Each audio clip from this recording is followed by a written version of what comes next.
వందనాలు తెలియపరుస్తున్నానండి. అందరికీ వందనాలు, దేవునికి స్తోత్రాలు. నా దేవుని కృప మీ అందరికీ తోడయ్యుండి బలపరచి నడిపించును గాక. ఈ ఆరాధనలో పరిశుద్ధాత్మ దేవుడు నా హృదయంలో పెట్టినటువంటి శ్రేష్టమైనటువంటి విషయాలు మీకు తెలియపరుస్తాను. శ్రద్ధాభక్తులతో దేవుని మాటలు ఆలకించుదాం. దేవుని మాటలు అమూల్యమైనవి, మన జీవితాలను చక్కదిద్దేవి, మన బ్రతుకు ఆశీర్వాదకరంగా మారాలి అని అంటే దేవుని వాక్యము ప్రకారంగా మనం నడిపించబడాలి. ఏదో వచ్చేం పోయేమన్నట్లు కాకుండా దేవుని వాక్యమును మీ హృదయం అనే పలక మీద వ్రాసుకునండి. మీ జీవితాలు ఆశీర్వదించబడితే అనేకులకు మీరు దీవెనకరంగా మార్చబడతారు. నా దేవుని కృప దీవెన మీకు తోడయ్యుండి ఆశీర్వదించి గణపరుచునుగాక. యాకోబు వ్రాసిన పత్రిక 1వ అధ్యాయం 17-18 వాక్యాలు స్పష్టంగా చదవాలి. శ్రేష్టమైన ప్రతి ఈవియు, సంపూర్ణమైన ప్రతి వరమును పరసంబంధమైనదై జ్యోతిర్మయుడగు తండ్రి యొద్ద నుండి వచ్చును. ఆయన యందు ఏ చంచలత్వమైనను గమనముల వలన కలుగు ఏ ఛాయ అయినను లేదు. ఆయన తాను సృష్టించిన వాటిలో మనము ప్రథమ ఫలముగా ఉండునట్లు సత్యవాక్యము వలన మనలను తన సంకల్పము చొప్పున కనెను. చేతుల పైకి గట్టి హల్లెలూయా చెప్పండి. హల్లెలూయా. ఈ వాక్యము యొక్క ఈ వాక్య భాగము యొక్క భావం ఏమిటంటే తలల పైకెత్తి నా వైపు చూడాలి. సర్వశక్తి కలిగిన దేవుడు సర్వమును తన నోటి మాట చేత కలగజేసినటువంటి దేవుడు సమస్త సృష్టిని కలగజేసి ఆ సృష్టి అంతటిలో మనము ప్రథమ ఫలముగా ఉండునట్లు సత్యవాక్యము వలన మనలను తన సంకల్పము ప్రకారము కన్నాడు. దేవునికి మహిమ కలుగును గాక. ఎందుకని అని అంటే తాను సృష్టించిన వాటన్నిటిలో కూడా మనమే ప్రథమ ఫలముగా ఉండాలని ఆయన కోరుకున్నాడు. అని అంటే ఎందుకని అన్న వాక్యాన్ని మనం కాస్త గమనిస్తే, శ్రేష్టమైన ప్రతి ఈవియు, సంపూర్ణమైన ప్రతి వరమును పరసంబంధమైనదై జ్యోతిర్మయుడగు తండ్రి యొద్ద నుండి వచ్చును. ఆయన యందు ఏ చంచలత్వమైనను లేదు, గమనముల వల్ల కలుగు ఛాయ అయినను లేదు. ప్రతి శ్రేష్టమైన ఈవియు నీకివ్వాలని ప్రథమ ఫలముగా సత్యవాక్యము ద్వారా తన సంకల్పము చొప్పున నిన్ను కన్నాడు. దేవునికి మహిమ కలుగును గాక. ఆమేన్. హల్లెలూయా. శ్రేష్టమైన ప్రతి ఈవి అది పరసంబంధమైనది, దానిని నీకు ఇవ్వాలని ఆయన కోరుకుంటున్నాడు. జ్యోతిర్మయుడగు తండ్రి యొద్ద నుండి అది వస్తుంది. శ్రేష్టమైన ప్రతి ఈవిని నీకు ఇవ్వాలని ఆయన కోరుకుంటున్నాడు. చాలా జాగ్రత్త వింటేనే ఈ వాక్యం నీకు అర్థమవుతుంది. లేకపోతే ఎలా వచ్చారో అలా వెళ్ళిపోతారు. తద్వారా మీకు ప్రయోజనం ఏమీ కూడా ఉండదు. శ్రేష్టమైన ఈవిని ఇవ్వాలనుకుంటున్నాడట. శ్రేష్టమైనది అంటే అర్థం ఏమిటంటే ఏమండి, ఒక ప్రత్యేకమైనది, ఉన్నతమైనది, ఘనమైనది, ఏమండి ఇంకా చెప్పాలి అని అంటే అమూల్యమైనది. దేవునికి మహిమ కలుగును గాక. బంగారాన్ని ఎప్పుడైనా చూసారా? బంగారంలో కూడా 22 క్యారెట్స్ గోల్డ్ ఉంటుంది, 24 KDM గోల్డ్ కూడా ఉంటుంది. దాన్ని ఏమంటారు అని అంటే ఈ 24 క్యారెట్స్ గోల్డ్ ఉందే, ఇది స్వచ్ఛమైనది, ఏ మలినం కూడా లేదు, దానిలో ఏ కల్మషం కూడా లేదు, మస్టు తగరం అనేది లేకుండా ఏమంటే స్వచ్ఛమైనది, అమూల్యమైనది, ఉన్నతమైనది. Praise the Lord. హల్లెలూయా. ఆయన ఇచ్చే ఆ ఈవి ఆ ఆశీర్వాదం అది పరసంబంధమైనది. దాన్ని నీకు ఎలా ఇవ్వాలనుకుంటున్నాడంటే శ్రేష్టమైనదిగా ఇవ్వాలని ఆయన ఆశపడుతున్నాడు. ఈ పునరుద్ధానపు ఆరాధనలు అడుగుపెట్టిన ప్రతి వారికి జ్యోతిర్మయుడగు నా తండ్రి ప్రతి శ్రేష్టమైన ఈవెను అనుగ్రహించునుగాక. ఆమేన్. హల్లెలూయా, హల్లెలూయా. ఇది ఆయన సంకల్పం. అది నీకు ఆయన అనుగ్రహించాలని ఆయన ఆశించాడు, కోరుకున్నాడు. శ్రేష్టమైన ప్రతి ఇవి అది పరసంబంధమైనది, భూ సంబంధమైనది కాదు. ఆ పరసంబంధమైన ఆశీర్వాదం ఇదిగో ఈ ఆరాధనలు అడుగుపెట్టిన నీకు నాకు ప్రభు దయచేయాలని కోరుకుంటున్నాడు. లోతుగా ఈ వాక్యాన్ని మనం అధ్యయనం చేయగలిగితే పాత నిబంధన పరిశుద్ధులు ఎందరో ఆ శ్రేష్టమైన ఆ ఆశీర్వాదం కొరకు ప్రయాసపడ్డారు, పోరాడారు. ఎబ్రిల్కు రాసిన పత్రిక 11వ అధ్యాయంలో మీరు గమనిస్తే అక్కడ విశ్వాస జీవితాన్ని కాపాడుకున్న ఎందరో పరిశుద్ధులను మనం చూడగలుగుతాం. అబ్రహాము కానివ్వండి, ఇస్సాకు కానివ్వండి, యాకోబు కానివ్వండి, ఇది చెప్పాలి అని అంటే మోషే కానివ్వండి, ఇక పాత నిబంధన పరిశుద్ధులు ఎందరో చదువుతారన్నమాట. హెబ్రీయులకు రాసిన పత్రిక 11వ అధ్యాయం 32వ వాక్యం.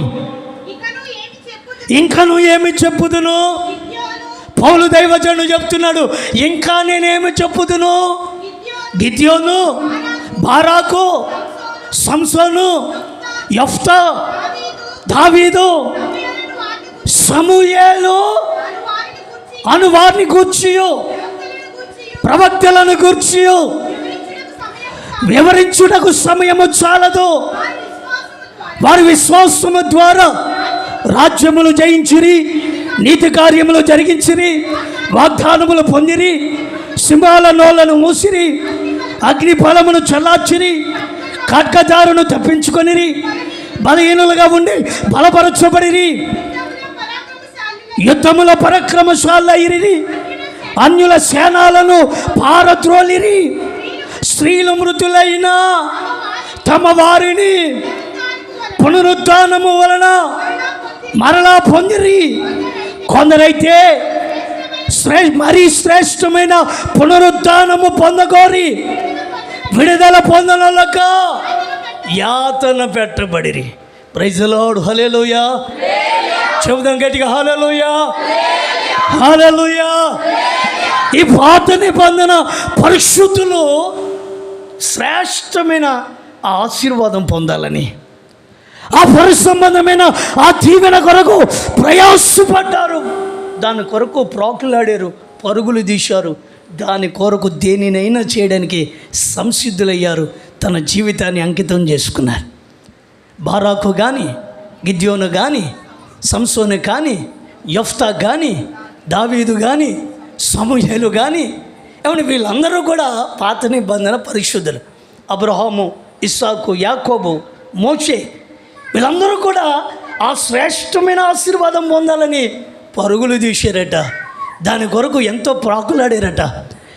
ఎన్ని శ్రమలు వచ్చినా, ఎన్ని ఆటుపోటులు ఎదురైనా, ఎన్ని పడబాగ్ని జ్వాలల వంటి అనుభవాలు వారి ఎదుట నిలబడినా, కొందరు స్త్రీలు శ్రేష్టమైన పునరుద్ధానమును పొందకోరి ఏమని యాతన పెట్టబరచబడ్డారట. మరి శ్రేష్టమైన పునరుద్ధానమును పొందకోరి విడుదల నొల్లక యాతన పెట్టబడ్డారు. వాళ్ళ ముఖ్య ఉద్దేశం ఏంటంటే శ్రేష్టమైన పర సంబంధమైన ఈవులను పొందాలి. దేవునికి మహిమ కలుగును గాక.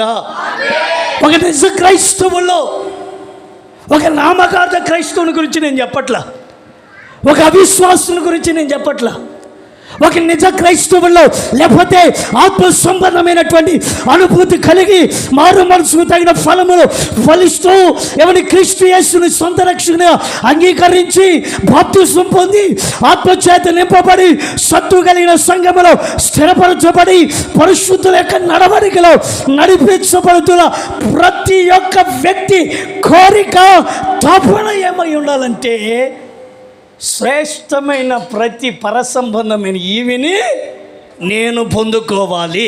ఆమేన్ చెప్పండి. ఏం పొందుకోవాలండి? ఏకస్వరముతో, ఏక భావనతో, ఏక తాత్పర్యముతో ఒకటే మాట చెప్పండి. శ్రేష్టమైన పరసంబంధమైన ఈవులను పొందుకోవాలి.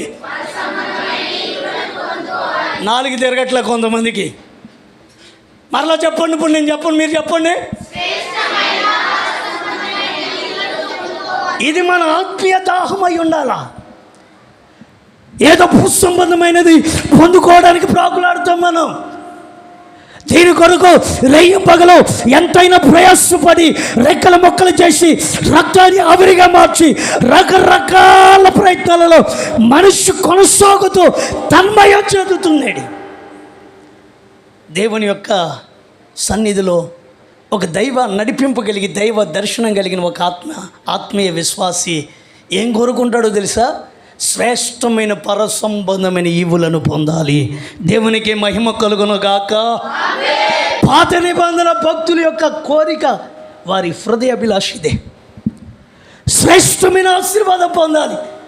దాని కొరకు వాళ్ళు ఎన్ని కష్టాలు పడ్డారో తెలుసా? ఇప్పుడు చదువుతారు 36వ వాక్యం. మరికొందరు తిరస్కారములను, కొరడా దెబ్బలను, మరి బంధకములను, ఖైదీను అనుభవించిరి. రాళ్లతో కొట్టబడిరి, రంపములతో కోయబడిరి, శోధింపబడిరి, ఖడ్గముతో చంపబడిరి. ఆ గొర్రె చర్మములను, మేక చర్మములను వేసుకొని దరిద్రులయ్యుండి శ్రమపడి హింస పొందొచ్చు. అడవుల్లోనూ, కొండల మీదను, గుహల్లోనూ, సొరంగములలోనూ తిరుగులాడొచ్చు సంచరించిరి. అట్టి వారికి ఈ లోకము యోగ్యమైనది కాదు. వీరందరూ తమ విశ్వాసము ద్వారా సాక్ష్యము పొందిన వారైనను, అదిగా మాట నోట్ చేసుకోవాలి, మనము లేకుండా వారు సంపూర్ణులు కాకుండా నిమిత్తము దేవుడు మన కొరకు మరి శ్రేష్టమైన దానిని ముందుగా సిద్ధపరిచెను కనుక వీరు వాగ్దాన ఫలములను అనుభవింపలేదు. వింటున్నారండి? వీళ్ళ విశ్వాస పరిణామం ఎలాంటిది? వాళ్ళు కొట్టబడ్డారంట, గాయపరచబడ్డారంట, కొరడా దెబ్బలు తిన్నారట, వారు బంధకములతో ఖైదీలను అనుభవించారట, రాళ్లతో కొట్టబడ్డారు, రంపములతో కోయబడ్డారు, శోధించబడ్డారు, ఖడ్గముతో చంపబడ్డారు, గొర్రె చర్మము, మేక చర్మము వేసుకుని దరిద్రులైనట్లుగా శ్రమపడి హింస పొందుచు అడవుల్లోనూ, కొండల్లోనూ, గుహల్లోనూ, స్వరంగములను తిరుగులాడుచు సంచరించుచు. ఏమండి, ఎన్ని కష్టాలు అనుభవించారండి వాళ్ళు, ఎన్ని శ్రమలు అనుభవించారండి వాళ్ళు. మరి ఇన్ని శ్రేష్టమైన పునరుద్ధానము లేకపోతే శ్రేష్టమైన ఆ పరసంబంధమైన ఈవిని పొందడానికి ఎంత ప్రయాసపడితే వాళ్ళు ఏం పొందుకోలేకపోయారంట? ఆ వాగ్దాన ఫలమును పొందలేకపోయారు, అనుభవించలేకపోయారు. మనము లేకుండా వాళ్ళు సంపూర్ణులు కాలేకపోయారు. పాత నిబంధన పరిశుద్ధులను చూడండి. అబ్రహాము కంటే మన విశ్వాస జీవితం ఎంత తక్కువ పాటిదండి. ఒకసారి మనం ఆలోచిస్తే, ఇలా టాలీ చేసుకుంటే, అబ్రహాము ఈ విశ్వాసులకు తండ్రి, ఎంత గొప్ప విశ్వాస పరిణామం కలిగిన వాడండి. మరి వాళ్ళందరూ అంత విశ్వాసముతో వాళ్ళు కొనసాగినప్పటికీ, అంత విశ్వాసంతో ప్రయాసపడినప్పటికీ దాన్ని పొందలేకపోయారట. మనం ఇందట చదువుకున్నాం, మరి శ్రేష్టమైన పునరుద్ధానం పొందగోరి యాతన పరచబడ్డారు. ఏమండి, మరి కొందరు మరణించారు. ఇప్పుడు మీకు అర్థమయ్యేటట్లుగా చెబుతాను. ఇప్పుడు మన పూర్వీకులు అంటే మన పితరులు శ్రేష్టమైన ఆశీర్వాదం కొరకు పోరాడారు, ప్రయాసపడ్డారు. చివరికి ఆ శ్రేష్టమైన ఆశీర్వాదం పొందలేక ఏమైపోయారో తెలుసా? ఏమండి, మరణించిన వాళ్ళు ఎక్కడున్నారో తెలుసా? బైబిల్ గ్రంథంలో తెలిసిన వాళ్ళకి అర్థమవుతుంది. వాళ్ళు పాతాళ పరదేశంలోనికి వెళ్ళిపోయారట. ఎక్కడికి వెళ్ళారు? వాళ్ళు ఏం పొందలేకపోయారు? శ్రేష్టమైన ఈవులను, పరసంబంధమైన ఈవులను పొందలా, వాగ్దాన ఫలం పొందలా. మరి వాళ్ళు ఎక్కడున్నారు? పాతాళ పరదేశంలో ఉన్నారు. మరి ఇప్పుడు ఏం జరిగింది? యేసుక్రీస్తు వారు శుక్రవారపు దినమున, అంటే ఇంచుమించు 3 గంటల సమయంలో ఏమండి ఆకాశమునకు భూమికి మధ్యలో వేలాడి ఆయన 3 మేకుల మధ్య 6 గంటల సేపు ప్రలాపించి ప్రయాసపడి సకల ప్రజల యొక్క పాప పరిహారార్థమై ఆయన శిలువకు నలగగొట్టబడి ఆయన మరణించి శనివారం విశ్రాంతి అంటారు. ఆయన విశ్రాంతిలో ప్రవేశించి విశ్రాంతిలోనే ఉండటం కాదు, ఆయన ఏమయ్యాడో తెలుసా? ఆయన పాత నిబంధన పరిశుద్ధులందరూ ఎక్కడున్నారు చెప్పాలి, నోరు తెరిచి చెప్పండి. పాతాళ పరదేశంలో ఉన్నారు. వాళ్ళు ఏం పొందలేకపోయారు? పరసంబంధమైన శ్రేష్టమైన ఈవులు పొందలేకపోయారు. అప్పుడు ఏం జరిగింది? ఎఫెసీ పత్రిక 4వ అధ్యాయం 8 నుంచి 10 వాక్యాల వరకు చదవాలి త్వరగా. అందుచేత ఆయన ఆరోహణమైనప్పుడు చెరనుగా పట్టుకొని పోయి మనుష్యులకు ఈవులను. ఇప్పుడు అర్థమవుతుందా మీకు? పాత నిబంధన పరిశుద్ధులందరూ ఎక్కడికి వెళ్ళిపోయారండి చెప్పాలి? పాతాళ. అసలు వాళ్ళ ముఖ్య ఉద్దేశం ఏంటి? శ్రేష్టమైన పరసంబంధమైన ఈవులు. సబ్జెక్ట్లో ఉండాలి మీరు, అప్పుడు మీకు అర్థమవుతుంది. పరసంబంధమైన ఈవులు పొందాలని ప్రయాసపడ్డారు, ప్రాకులాడారు, పోరాడారు, రంపములతో కోయబడ్డారు, రాళ్లతో కొట్టబడ్డారు, బహుభయంకరమైన వేదనను అనుభవించారు. చివరికి పాతాళ పరదేశంలో విడిచిపెట్టబడితే సర్వశక్తి కలిగిన దేవుడు, సజీవుడైన దేవుడు, సమస్తమును సర్వమును ఎరిగి ఉన్నటువంటి ప్రభువైన యేసుక్రీస్తు వారు అదిగో ఆయన పాతాళ పరదేశంలోనికి వెళ్ళి ఆ పాత నిబంధన పరిశుద్ధులు ఉన్నారే వారి ఆత్మలను చెరనుగా పట్టుకుని అదిగో పైకి తీసుకుని వచ్చాడు. దేవునికి మహిమ కలుగును గాక. ఆమేన్. హల్లెలూయా, హల్లెలూయా, హల్లెలూయా. నెట్టుకోయో ఈ హెబ్రీ పత్రికలు ఏమని రాస్తుందంటే, మనము లేకుండా వారు సంపూర్ణులు కాలేరు. దేవుడు మనకి ఏ ఆశీర్వాదం ఇచ్చాడంటే శ్రేష్టమైన పరసంబంధమైన ఈవులను మనకి ఇవ్వాలని కోరుకున్నాడు. దేవునికి మహిమ కలుగును గాక. ఆమేన్. హల్లెలూయా. ఆయన ఉద్దేశం ఏంటంటే తాను సృజించిన వాటన్నిటిలో మనము ప్రథమ ఫలముగా ఉండు నిమిత్తం సత్యవాక్యము ద్వారా తన సంకల్పము చొప్పున మనలను కనెను. దేవునికి మహిమ కలుగును గాక.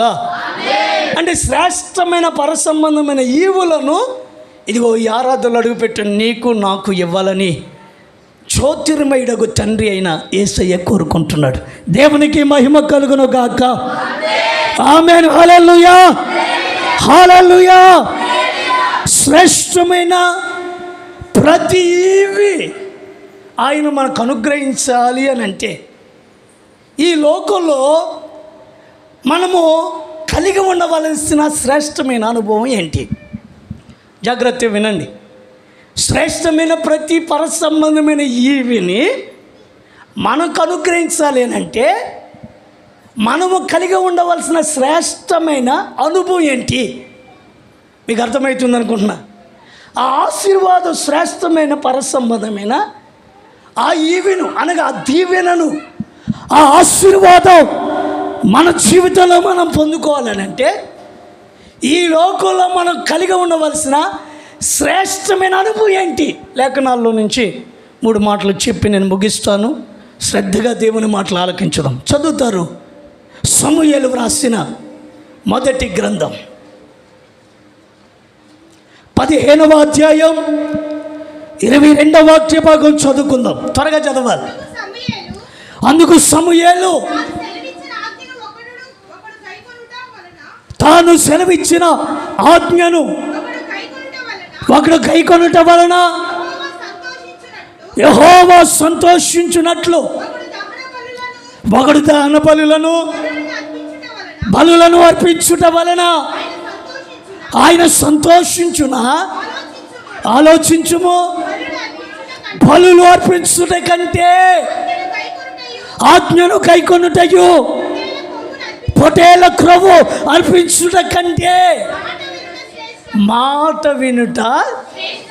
చెప్పండి నోరు తెరిచి, మాట వినుట. ఏం వినుట శ్రేష్టం అంట? జ్యోతిర్మయుడకు మన తండ్రి అయిన యేసయ్య పరసంబంధమైన ఆ ఆశీర్వాదం మనకి ఇవ్వాలని కోరుకుంటున్నాడు. ఏ ఒక్కరిని ఆయన విడిచిపెట్టేవాడు కాదు. లేకపోతే ఒకరికి ఒక తీర్పు, మరొకరికి మరొక తీర్పు తీర్చే దేవుడు కాదు ఆయన. ఆయన నీతి గల న్యాయాధిపత్యకు దేవుడు.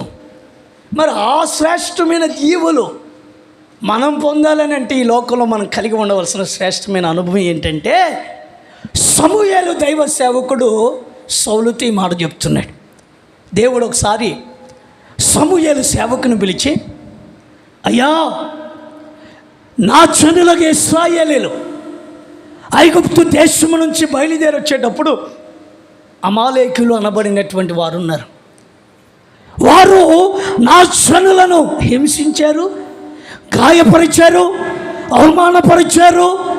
వారి యాత్ర సాగకుండా నిలిచిపోయేటట్లుగా చేశారు. అయితే ఇది రైట్ టైం. ఈ సమయంలో సమూయేలు దైవజనుడా, నీ వెళ్ళి సౌలునకు ఈ మాట చెప్పు. ఏమని చెప్తావంటే, అమాలేకులు అనబడిన వారు కానీ వారి వంశంలో రాజులైనా, ప్రధానులైనా, ప్రముఖులైనా, వారి పిల్లలైనా, వారికున్న యావదాస్తులో వారికున్న పశు సంపద అయినా ఏది కూడా ఉండకుండా సమస్తమును సమూలను నిర్మూలము చేయమని చెప్పు. ఎవరెవరితో చెప్తున్నారు? నోరు తెచ్చండి, రిప్లై ఇవ్వాలి మీరు. సమూయేలుతో. ఎవరు చెప్తున్నారు? దేవుడు చెప్పాడు. ఇప్పుడు సమూయేలు ఎవరికి చెప్పాలా? సౌలు రాజు చెప్పాలి. వింటున్నారా మీరు? వింటున్నారా లేదు చెప్పండి. మరి రిప్లై ఇవ్వరే.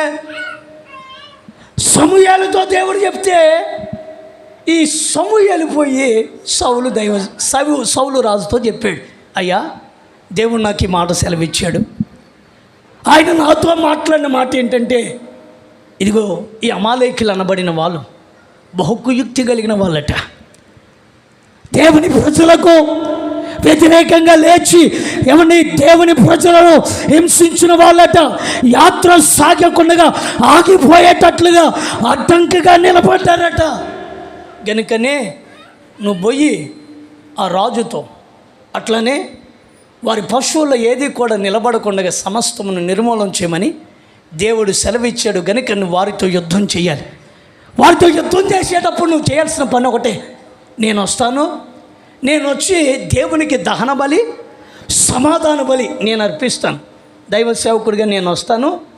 నేను అర్పించిన తర్వాత అప్పుడు నువ్వు వెళ్ళి ఎవరితో యుద్ధం చేయాలా? అమాలేకీయులతో యుద్ధం చేయాలి అని దేవుడు ఎవరిని సమూయేలుకు చెప్తే సమూయేలు పోయి సౌలుకు చెప్పాడు. ఇక యుద్ధ సమయం ఆసన్నమైంది. 7 దినముల తర్వాత నేను వస్తానన్న సౌలు రావడం కాస్త ఆలస్యమైంది. జాగ్రత్తగా వినాలి. సమూయేలు దైవ సేవకుడు ఏమన్నాడు, నేను వస్తానయ్యా, నేను దహన బలి, సమాధాన బలి నేను అర్పిస్తాను. నేను అర్పించిన తర్వాత నువ్వు యుద్ధానికి వెళ్ళు, దేవుడు నీ గొప్ప జయమిస్తాడు, ఏ శత్రువుని ఎదుట నిలబడ్డు అని సమూయేలు సౌలుతో చెప్పాడండి. 7 దినాలు గడుస్తున్నాయి. ఆ 7వ దినాన సమూయేలు రావడం కాస్త ఆలస్యమైంది. ఈ యొక్క ఫిలిష్తీయులు మిక్మాస్లోకి వచ్చి దిగారట. ఆ సందర్భంలో ఏం జరిగిందో తెలుసునా అండి? సౌలు ఆ శత్రువులకి, లేకపోతే అమాలేకులకి, వాళ్ళకి భయపడి తన దగ్గర ఉన్నటువంటి జనులందరూ కూడా భయపడి పారిపోతున్నారని ఎరిగి అప్పటికి సమూయేలు రావడం కాస్త ఆలస్యమైందని ఎరిగి ఈయనే చెప్తున్నాడు. ఏమో తెలుసు, సౌలు పోయి తన దగ్గర ఉన్నటువంటి ప్రధానులతో, ప్రముఖులతో చెప్తున్నాడు, అయ్యా, మీరు సమాధాన బలి తిండి, దహన బలి తిండి, నేనే బలి అర్పించేస్తాను, నేను బలి అర్పిస్తా అని చేయకూడనటువంటి పని ఎవరు చేశారండి? సౌలు రాజు చేశాడు. సమూయేలు రావడం కాస్త ఆలస్యమైందంటే, నేను మంచి మాట చెప్తాను, చేతుల పైకి గట్టిగా హల్లెలూయా చెప్పండి, కొంచెం గట్టిగా. ఓ దైవ సేవకుడు వస్తానన్నవాడు రాక మానడు. వింటున్నారా? చెప్పాడంటే వస్తాడంటే అది ఎంత కష్టమైనా నష్టమైన. ఎందుకంటే అది ఏదో మన సొంత కార్యం కాదు, అది దేవుని కార్యం. అక్కడ దేవుని యొక్క సంకల్పం, దేవుని నిర్ణయము ఆ స్థలమందు నెరవేర్చబడాలని అంటే సమూయేలు రావాలి, అక్కడ బలి అర్పించాలి, ఆ తరువాతనే సౌలు యుద్ధానికి వెళ్ళాలి. అలా వెళితేనే అక్కడ జయం కలుగుతుంది. ఇది ఒక క్రమం. ఈ క్రమాన్ని మీరేడు సౌలు సమూయేలు రావడం కాస్త ఆలస్యమైంది. దాని అర్థం ఏంటంటే దేవుడు సమూయేలుని ఆగమని సౌలు యొక్క విధేయతను పరీక్షిస్తున్నాడు. వింటున్నారా? సమూయేలుని దేవుడు ఆగమని సౌలు యొక్క రాజు యొక్క విధేయతను పరీక్షిస్తున్నాడు. ఆగుతాడా? ఆగడా? శత్రువులు వస్తున్నారు, అప్పటికే జనులందరూ ఇతని దగ్గర నుంచి వెళ్ళిపోతున్నారు. మరి ఇంత కష్టతరములో కూడా నా మీద ఆధారపడతాడా, లేకపోతే సొంత జ్ఞానముతో సొంత ఆలోచన చొప్పున వెళ్ళిపోతాడా అని దేవుని యొక్క ఆలోచన ఇది. సేవకుడు కాస్త ఆలస్యమై జరిగి ఇక సొంత నిర్ణయం తీసేసుకున్నాడు. కొంతమంది అప్పుడప్పుడు నన్ను కూడా ప్రార్థన కూడడానికి రమ్మంటారు. సేవకులం కదండి, నేను ముందే అడుగుతాను, ఏదన్నా ప్రార్థనా కూడికలు ఉంటే ఎప్పుడు చెప్పాలా? శనివారం చెప్తే ఆదివారం మందిరంలో అనౌన్స్మెంట్ చేస్తారు. చాలా జాగ్రత్తగా వినాలి, విలువైన మాటలు. శనివారం చెప్తే ఆదివారం అనౌన్స్మెంట్ చేస్తాను. నాకు టైంతో పాటు చెప్తే ఆ టైంకి వచ్చి నేను ఉంటాను. కొంతమంది కార్యక్రమాలు పెట్టుకుంటారు కానీ వాళ్ళ టైం వాళ్ళకే అర్థం కాదు. మరి అదేందో నాకు అప్పుడప్పుడు అనిపిస్తుంది, వీళ్ళ కంటే అన్యజనులు మేలు అనిపిస్తుంది. ఎందుకంటే వాళ్ళు కరెక్ట్ టైం 10 గంటల 15 నిమిషాలంటే 1 నిమిషం అటు తప్పరు, 1 నిమిషం ఇటు తప్పరు. ఎందుకంటే తప్పిందంటే రాహుకాలం వచ్చేద్దట. మనోళ్ళకున్న బుద్ధి ఏంటో తెలుసా? ఏ సమయమైనా మంచిదే. అందుకని ఏమన్నా సేవకుడు చాలా కూర్చున్నా కానీ వీళ్ళు ముందుకు సాగనివ్వరు. మనోళ్ళకున్న బుద్ధి ఏంటో తెలుసా? ఆ మధ్యకాలంలో కొంతమంది ఎంగేజ్మెంట్ అని, ఆ కార్యక్రమాలని, ఈ కార్యక్రమాలని నాకు చెప్తారన్నా, సరిగ్గా ఈ టైంకి ప్రారంభించాలి, ఈ టైంకి ముగించాలన్నా అంటారు. సర్లే కదా, పాపం చాలా దూరం నుంచి వస్తారు, మరలా భోజనం చేసి మరలా వాళ్ళకి ఇంటికి వెళ్ళాలి, ఆటో కన్వీనియంట్ ఉంటుందో ఉండదో అని చెప్పి నేనేం చేస్తాను, దానికోసం ప్రయాసపడి సిద్ధపడి ఉంటా. కొంతమంది తల్లులను చూశానమ్మా, నేను 10 గంటలకు రెడీ అయితే 3 గంటల వరకు, మధ్యాహ్నం 3 గంటల వరకు పెట్టాను నన్ను. నిజం, భోజనం కూడా చేయలేను నేను, భోజనం కూడా చేయలేదని. అంటే సేవకుడిని ఎంతసేపు అయినా పెడతారు. వీళ్ళు బంధువులకున్నంత విలువ దైవ సేవకుని కూడా ఎవరిలో. అంటే వీళ్ళు నేర్చుకున్న భక్తి, వీళ్ళు నేర్చుకున్న విశ్వాసపు జీవితపు పరిణామం ఇంతే. ఎన్ని సంవత్సరాలు గడిచిన ఇంతే, వీళ్ళ కథ ఇంతేకా, వీళ్ళ జీవితాలు ఇంతే. ఓ టైం చెప్పామంటే ఆ టయానికి సేవకుడు వస్తాడు, కార్యక్రమం అయిపోద్ది.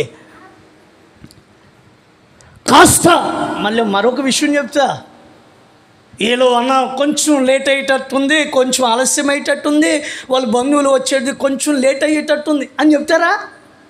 సరే కదా అని ఫోన్లే అని, మరి దూరం నుంచి వస్తున్నారు, మనమే కాస్త తగ్గించుకుని మళ్ళీ విశ్వాసులు మన మందిరానికి వచ్చే వాళ్ళు ఎక్కడ బాధపడతారు అని మనం తగ్గించుకున్న కార్యక్రమానికి వెళ్ళి ఇక స్టార్ట్ చేయకమునిపి అందులో ఒక ఆయన వస్తాడు. అన్న త్వరగా 10 నిమిషాల్లో ఏంది ఇది ముగించేదే? ఒక ఆయనకి చెప్పే, ఈ ఊర్లోనే నువ్వు దేనికి వచ్చి ఆ పని చూసుకుని భోజనానికి వచ్చినట్టున్నావయ్యా, భోజనం చేసిపో. మా సంఘంలో క్రమం ఉంది, మాకంటూ ఒక అడ్మినిస్ట్రేషన్ ఉంది. ఒక కూడిక ప్రారంభించామంటే ఆ కూడిక ద్వారా ఎవరికి మహిమ కలగాలి చెప్పండి? కొంచెం నోరు తెరిచి చెప్పండి. దేవునికి మహిమ కలగాల. ఏదో బంధువులు వచ్చారు, వాళ్ళు వచ్చి మరలా వెళ్ళిపోవాలి, ఓ 10 నిమిషాల్లో ప్రారంభించి ముగించండి అంటే కాదు. అలాంటి సేవకులు బయట చాలామంది దొరుకుతారు. మీరు చెప్పినట్టు వినేటట్లుగా ఉండే వాళ్ళు ఉంటారు, వాళ్ళు తెచ్చుకుని చేసుకోవచ్చు, దాంట్లో ఇబ్బంది ఏమీ లేదు. అది దేవునికి మహిమ కలిగేది కాదు. అది రెండు జీవితాలు ఒకటిగా ముడిపెట్టబడి శాశ్వత కాలం ఒకరిని ఒకరు అర్థం చేసుకుని వారి జీవితాలలో దేవునిని కలిగి ఆత్మీయ జీవితం కలిగి అనేకులకు ఆదర్శంగా నిలబడాలి అంటే వాక్యము చేత కట్టబడిన కుటుంబముగా ఆ కుటుంబం మారాలి. అలా మారాలి అని అంటే కాస్త ఆలస్యం అవుతుంది. సందేహపడి టైం అయిపోతుందని త్వరగా చేసేది కాదు. ప్రైజ్ ది లార్డ్, హల్లెలూయా. ఇది గట్టి చెప్పండి. 9 నెలలు కడుపులో ఉండాల్సిన మధ్యలో నేను తీసేత 5 నెలలకి అంటే కుదురుతుందా? చెప్పరండి. టైమే. కాస్త ముందు వెనకొచ్చినా తల్లికి కానీ బిడ్డకి కానీ మరి లోక విషయాలు అప్పుడప్పుడు మనం అన్వయించుకోవాలా. దేవుని విషయాలు, దేవుని కార్యాలు జరిగేటప్పుడు తొందరపాటు పనికిరాదు. దైవ సేవకుడు కాస్త రావడం ఆలస్యమైందండి. ఇక సొంత నిర్ణయం తీసేసుకున్నాడు. ఎప్పుడు కూడా సంఘమా, విశ్వాసులారు ఈ విషయాన్ని గుర్తుపెట్టుకోండి. కొంచెం ఆలస్యమైందంటే అద్భుతమైన కార్యం జరుగుతుందని గుర్తించండి. దానికి మించి సొంత ఆలోచన అవసరంలే. ప్రైజ్ ది లార్డ్, హల్లెలూయా. సౌలు సొంత ఆలోచన చొప్పున జీవించాడు, ప్రవర్తించాడు. ఎవరి దైవ సేవకుని మాటను వినలేదు, దేవుని మాటను ధిక్కరించాడు. సౌలు దైవ సేవకుడు రానే వచ్చాడు. సమూయేలు దైవ సేవకుడు రానే వచ్చాడు. సౌలు రాజును పిలిచాడు. అయ్యా, నువ్వు చేసిన పని ఏంటి అని అడిగాడు. అని చెప్తున్నాడు తడుముకోకుండా. ఏమని? జనులు నా యుద్ధం నుంచి వెళ్ళిపోతున్నారని, ఫిలిష్తీయులు మిక్మాసులకు వచ్చి దిగారని, ప్రాణ భయము కలిగి నీవు రావడం కాస్త ఆలస్యమైందని, నా సొంత ఆలోచన చెప్పు నేను ఈ పని చేస్తున్నా. అరే మరలా పెట్టిరా, అక్కడి నుంచి యాడ్ చేసి పంపిద్దాం. పెట్టేవా? గట్టిగా లేదు చెప్పండి, కొంచెం గట్టిగా. హల్లెలూయా. సొంత ఆలోచన చెప్పిన వెళ్ళాడు. సరే కదా, యుద్ధం చేసాడు కదా అని అనుకుంటే, అమాలేకీయులతో యుద్ధం చేయమన్నాడు కదండి దేవుడు. వీళ్ళు ఏం చేశాడు? ఏది కూడా మిగల్చొద్దు, సమస్తమును నిర్మూలన చేయమన్నాడు. ఇప్పుడు ఈయన గారు పోయి వారితో యుద్ధం చేశాడు. బాగానే యుద్ధం చేసి వారిని జయించాడు. చివరికి ఏం చేశాడో తెలుసా? అమాలేకీయులు రాజు అయినటువంటి ఆగాగును, వారి దేశంలో ఉన్నటువంటి శ్రేష్టమైన కొవ్వినటువంటి గొర్రెలను, చదవమా, గొర్రెలను, ఎడ్లను, ముఖ్యమైన వాటన్నిటినీ తీసుకుని వచ్చేసాడు. దేవుడు ఏం చెప్పాడు? వాటన్నిటినీ చెప్పాలి, నోరు తెరిచి, వాటన్నిటినీ నిర్మూలపరచమన్నాడు. కానీ సౌలు రాజు ఏం చేశాడు? ఆగాగు అంటే అమాలేకులు రాజు అయిన ఆగాగుని గొర్రెలను, ఎడ్లను, క్రొవ్విన వాటన్నిటిని, ముఖ్యమైన వాటన్నిటిని తీసుకుని వచ్చాడు. సమూయేలు సేవకుడు వచ్చి అడుగుతున్నాడు సౌలుని, అయ్యా, దేవుడు నీతో చెప్పిన మాట ప్రకారంగా నువ్వు చేసావా అన్న ప్రశ్న వేస్తే, నేను వాటి చొప్పునే వాటి ప్రకారంగా అక్షరాల చేశానయ్యా అని చెప్పాడు. అప్పుడు సమూయేలు అంటాడు, నాకు వినబడుతున్నటువంటి గొర్రెల యొక్క, చదవరే, ఎడ్ల యొక్క రంకెలేంటి, గొర్రెల యొక్క అరుపులేంటి నాకు వినబడుతున్నాయి, వాటిని తీసుకుని వచ్చి ఎక్కడ పెట్టావు అని సమూయేలు సౌలుని ప్రశ్నించాడు. వింటున్నారండి? అప్పుడు సమూయేలుతో సౌలు అంటున్న మాట ఏంటో తెలుసాయా? వాటిని ఎందుకు తెచ్చానంటే నీ దేవుడైన యెహోవాకు. 27వ వాక్యం, 21వ వాక్యం చదవండి. 15వ అధ్యాయం సమూయేలు వ్రాసిన మొదటి గ్రంథం.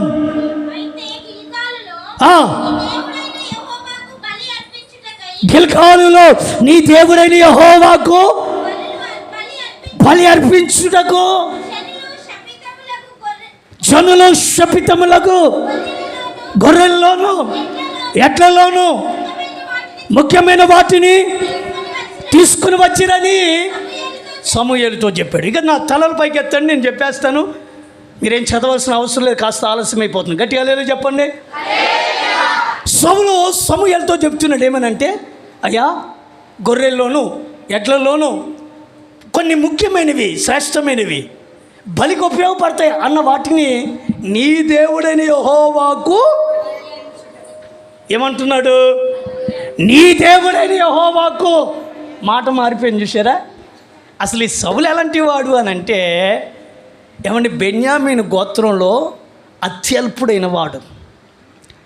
ఈ సౌలుని దేవుడు ఎవరు ఏ సందర్భంలో ఏర్పరచుకున్నాడంటే గర్భబొమ్మలు అంటే గాడిదలు తప్పిపోయాయని తండ్రి వెతకడానికి పంపించాడు. ఆ సందర్భంలో సమూయేలు సౌలును చూచి సౌలుతో సౌలును గూర్చి దేవుడు సమూయేలుతో చెప్పిన ప్రకారంగా తైలపు కొమ్మును తీసుకుని సౌలుని ఇశ్రాయేలు రాజుగా దేవుడు సమూయేలు ద్వారా పట్టాభిషేకం చేయించాడు, రాజుగా అభిషేకించాడు. ఆ సందర్భంలో ఈ సౌలు కొన్ని సందర్భాల్లో ఏమంటాడో తెలుసా? రక్షించబడిన అంటే రాజ్యరేఖంలోనికి వచ్చిన ప్రారంభంలో రాజుగా స్వీకరించబడిన పట్టాభిషేకం చేసిన ప్రారంభపు దినాల్లో తాను పలికిన మాట ఏంటో తెలుసా? అయ్యా, ఎంతగా నన్ను హెచ్చరించడానికి నేను ఏ పాటి వాడినయ్యా, నా గోత్రం ఏ పాటిదయ్యా, అసలే ఇశ్రాయేలుకు రాజుగా నేను నియమించబడ్డానికి నాలో ఏ అర్హత ఉంది? నేను పొరపాటుగా ఇశ్రాయేలుకు రాజుగా ఉండడానికి అర్హతే లేదు, అర్హుని కాదయ్యా అని సామానాల్లోనికి వెళ్ళి ఏమయ్యాడట? దాగున్నాడట. ఎక్కడుందన్నమాట? సమూయేలు రాసిన మొదటి గ్రంథము 10వ అధ్యాయము 22వ వాక్యం. త్వరగా చదవాలి. కావున వారు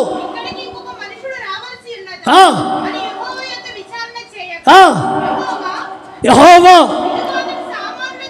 ఇదిగో అతడు సామానులలో దాగి ఉన్నాడని సెలవిచ్చాను. ఎక్కడ దాక్కున్నాడండి? సౌలు రాజుగా అభిషేకించబడక మునుపు తన్నుతో ఏమయ్యాడు? తగ్గించుకున్నాడు. నేనే పాటి వాడిని, నా గోత్రం ఏ పాటిది అని భయపడిపోయి, అమ్మో ఇంత గొప్పది నేను భరించలేను, నేను చేయలేను, నా వల్ల కాదు, నాకు అంత తెలివి లేదని సామానుల్లోకి వెళ్ళేమైపోయాడు? దాగున్నాడట. దేవుడే చెప్తున్నాడు, పలానా చోట సౌలు దాక్కున్నాడు, అతను తీసుకురండి, అతన్ని అభిషేకించండి, ఇశ్రాయేలుకు రాజు ఇక మీదట సౌలే. దేవునికి మహిమ కలుగును గాక. ఆమేన్, హల్లెలూయా. ఇప్పుడు కొన్ని దినాలు గడిచాయి. ఇప్పుడు 10వ అధ్యాయంలో నుంచి 15వ అధ్యాయంలోనికి వచ్చేసరికి సౌలు మాట మారిపోయింది. ఒకప్పుడు ఆయన నన్ను ఏర్పరచుకోవడం ఏంటి, ఆయన ప్రజల మీద నేను నాయకుడిని అవ్వటం ఏంటి, నా స్థితి ఏ పాటిది అని తాను తగ్గించుకున్న వాడు ఇప్పుడు మాట మారింది. కనపరచబడిన తర్వాత స్వభావాలు మారాయి. సౌలు ఏమంటున్నాడు సమూయేలుతో? నీ దేవుడైన యెహోవాకు వాటిని బలివ్వడానికి నేను తీసుకుని వచ్చానయ్యా. ఎవరికంట? మన దేవుడు అంటలా, మాట మారింది. ఏమంట? నీ దేవుడైన యెహోవాకి. కొంతమంది కొన్ని సందర్భాల్లో మన మందిరం అన్నా, మన అన్న అన్నా, మన సంఘం అన్నా అంటారు. అంతేనండి? మందా కదా? గట్టిగా లేదు చెప్పండి. హల్లెలూయా. మంచి మాటే, దాంట్లో తప్పేమీ లేదు. జాగ్రత్త విందాం. అయితే ఈ సౌలు జీవితంలోకి ఏమొచ్చేసింది? గర్వం వచ్చేసింది. ఏమొచ్చిందండి? గర్వం వచ్చేసింది. ఒకప్పుడు మన దేవుడు అన్న వ్యక్తి ఇప్పుడు నీ దేవుడు అన్న గాడికి వచ్చేసింది. గర్వం చోటు చేసుకుంది. కొంతమంది గర్వం ఎప్పుడు వస్తుందో తెలుసా? నున్నగా ఉన్నప్పుడు, అంటే అందంగా ఉన్నప్పుడు గర్వం వస్తుంది కొంతమందికి. కొంతమంది గర్వం ఎప్పుడు వస్తుంది? డబ్బు ఉన్నప్పుడు. మరి కొంతమంది గర్వం ఎప్పుడు వస్తుంది? 30 క్వింటాలు పండేది ఆ సంవత్సరం దేవుడు కనికరించి 40 ఇచ్చాడు అనుకో, ఇక మన వాళ్ళని పట్టేదానికి బగ్గాలు. గర్వం. అయ్యో, ఏ పాటి వ్యక్తిని, ఎలాంటి వ్యక్తిని, ఏ స్థితిలో నుంచి ప్రభు నన్ను దాటించాడు, తప్పించాడు, విడిపించాడు, ఈ శ్రేష్టమైన జీవితాన్ని ప్రభు నాకు ఇచ్చాడు, అసలు నాలో ఏముంది, ఏ యోగ్యత లేని వ్యక్తిని కదా అన్న ఆ కృతజ్ఞత అనుభవాలు కనపడం. Praise the Lord. Hallelujah, hallelujah. కొందరు అందాన్ని చూసి గర్విస్తారు, కొందరు ధనాన్ని చూసి గర్విస్తారు, కొందరు అధికారాన్ని చూసి గర్విస్తారు, కొందరు తనకున్న స్తోమతను బట్టి, తనకున్న టాలెంట్ని బట్టి గర్విస్తారు. నేను మీకు ఒక మాట చెప్తున్నాను, అందరూ శాశ్వత కాలం ఉండదు. సంపాదించిన సంపాదన ద్వారా అన్నీ కూడా కొని తెచ్చుకోలేవు, అన్నీ కూడా కొని తెచ్చుకోలేవు. ఏది కూడా నీతో శాశ్వత కాలం ఉండదు. తల్లి గర్భంలో యోబు భక్తుడు ఏమన్నాడు, నేను తల్లి గర్భంలో నుంచి ఎలాగొచ్చాను, ఏమీయూ తీసుకుని రాకుండా వచ్చాను, నేను దిగంబరిగా వచ్చాను, మరలా ఏమీయూ తీసుకుని పోకుండా మరలా దిగంబరిగా వెళ్ళిపోతాను. అంతేనే కాదండి, ఈ జీవిత కాలచక్రంలో మనిషికి సరైన అవగాహన లేక వీటి కొరకు ప్రాకులాడి కొంతమంది గర్విస్తూ ఉంటారు. దైవ సేవకుని మాటను ధిక్కరించి ఇప్పుడు ఎవరి దేవుని సన్నిధిలో చేయవలసిన పని కాకుండా సొంత ఆలోచన చెప్పి వెళ్ళాడు. కొంతమంది అక్కడక్కడ కొంతమంది కనబడుతూ ఉంటారు. నాకు వాళ్ళు ఎందుకు గర్విస్తారో కూడా తెలీదు. కొంతమంది నడిచే నడక మారిపోద్ది, చూపు మారిపోద్ది, వాళ్ళ ప్రవర్తనలో మార్పు వచ్చేస్తుంది. దేవుడు ఏదో కనికరించి వారి స్థితిగతులు మార్చి ఇది నీకు తగదని కాస్త హెచ్చిస్తే చాలు ఏమండి వాళ్ళకి లేనిపోని ఒక గర్వం చోటు చేసుకుంటుంది. గర్వించడానికి ఏముందండి మనలో? చెప్పండి, ఏముందో చెప్పండి. ఈ బలం శాశ్వత కాలం ఉంటుంది అనుకుంటున్నామా? లేకపోతే ఈ అందం శాశ్వత కాలం ఉంటుందా? దేని బట్టి మనం గర్వించాలా? ఎందుకొరకు మనం గర్వించాలా? నాశనానికి ముందు సామెతల గ్రంథం 16:18 ఏముంది? మీరు చదవమాకండి. నాశనానికి ముందు గర్వం నడుచును, పడిపోవుటకు ముందు ఏ మనసు అంట? అహంకారపు మనసు నడుస్తుందట. ఇలా నడిచే వాళ్ళు ఇలా నడిస్తే పర్వాలా, ఇలా నడిస్తే ఎద్దు చూసారా? ఎద్దు అప్పుడప్పుడు ఎద్దులు తెలుసా? ఆంబోతులు తెలుసా? ఎద్దులు కాదులే కానీ ఆంబోతు తెలుసా? గాండ్రస్తుంది, పోతూ ఉంటుంది. వచ్చేసిన నేను దాని గురించి చెప్తున్నా, మళ్ళీ వేరే రకంగా తీసుకోమాకండి. అదే నన్ను లెక్క చేద్దండి. ఆ మధ్య ఒక అక్కతో ఈ ప్రాంతంలో ఇంకో అక్క చెప్పిందంట, వింటున్నారా? ఈ ప్రాంతంలో ఒక అక్కతో ఇంకొక అక్క చెప్పిందంట, కక్క కాదు అక్క. ఏం చెప్పింది?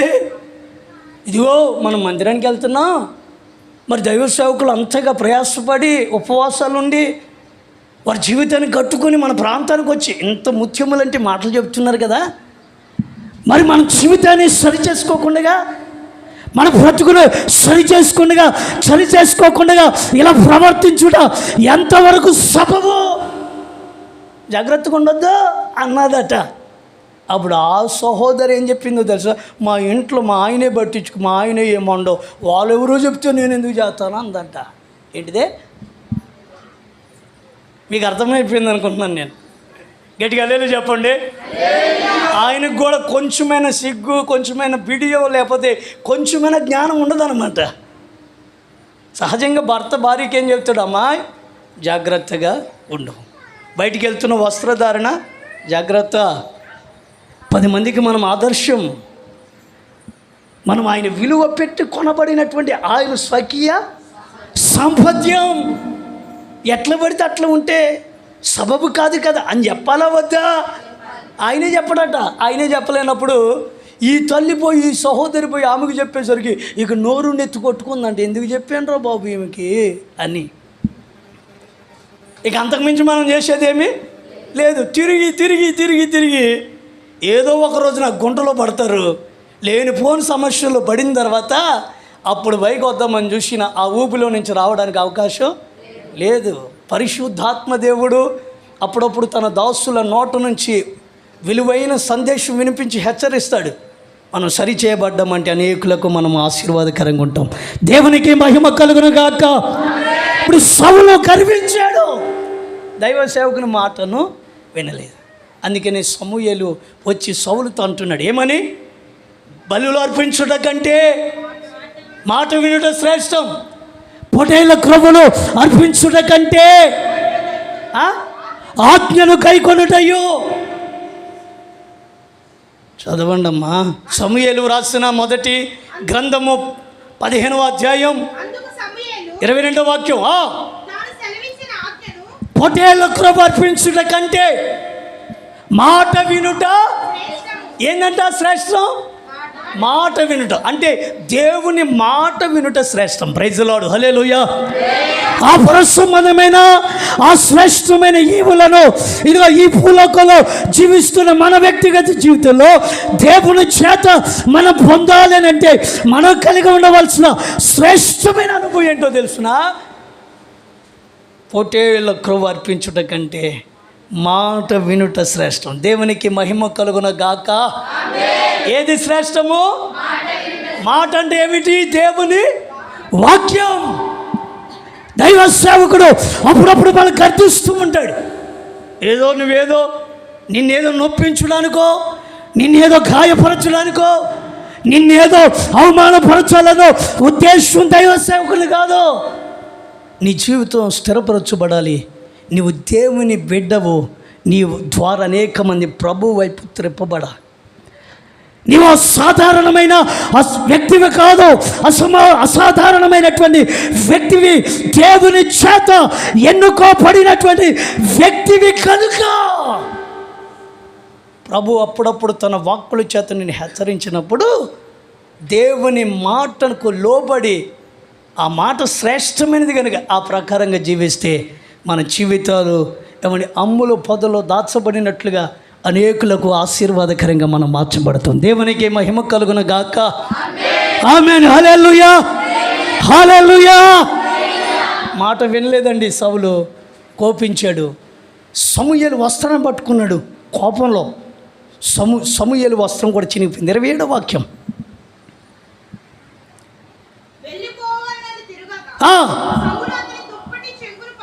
సౌలు అతని దుప్పటి చెంగును పట్టుకున్నాడట, అది చినిగిపోయింది.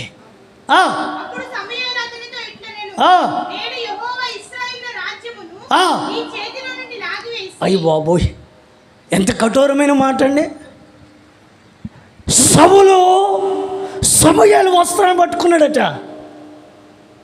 ఏ దైవ సేవకుని చేత అభిషేకించబడ్డాడో ఆ దైవ సేవకుని వస్త్రం పట్టుకున్నాడండి. చూసారా, మార్పు వచ్చేసింది.